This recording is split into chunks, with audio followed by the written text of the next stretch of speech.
So for some months, I've been trying to get pro-Israel group on board. I've been trying to get friends across the aisle on board with a resolution that would make very clear we support Israel defending itself, whatever needs to be done. And if nothing else has worked, then military means are supported by this nation. And instead, this administration has been snubbing Israel, snubbing their prime minister previously when he came to Washington. Walk off, I'm going to go have dinner with my family, and why don't you just stay here in the White House for the night so you can come around and do what I've demanded, and you can let me know when you get ready to do what I've demanded. Well, he didn't stay. Prime Minister Netanyahu appropriately didn't stay. He went to the embassy. He didn't need to be blackmailed into anything.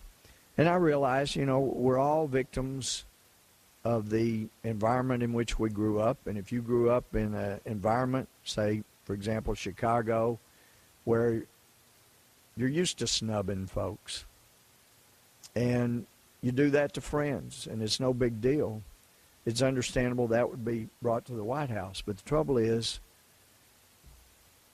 when you're the most powerful executive in the world and you snub a friend, there are international implications.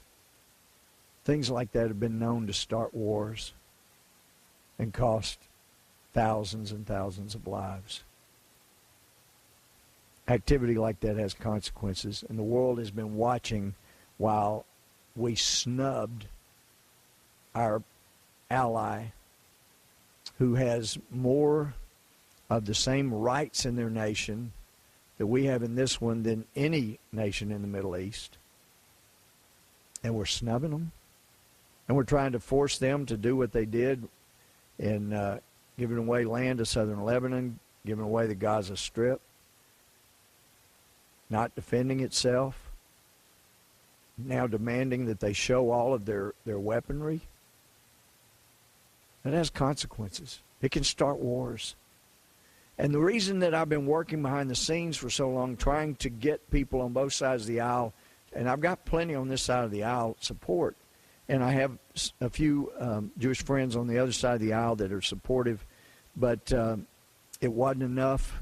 But now I agree with some other friends that said, you can't keep this private. You've got to put the pressure on publicly.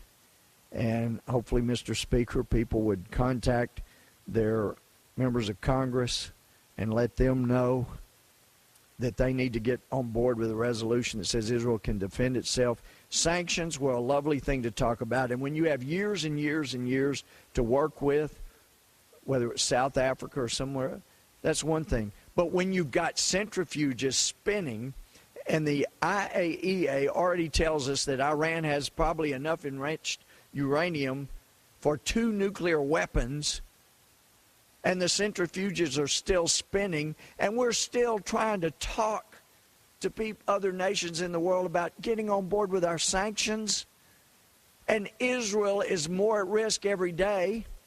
And not only have we not gotten other nations to get on board with sanctions, Russia has cut a deal. They're going to provide them their best anti-aircraft weaponry. S-300 is coming to Iran. And the days are growing and building.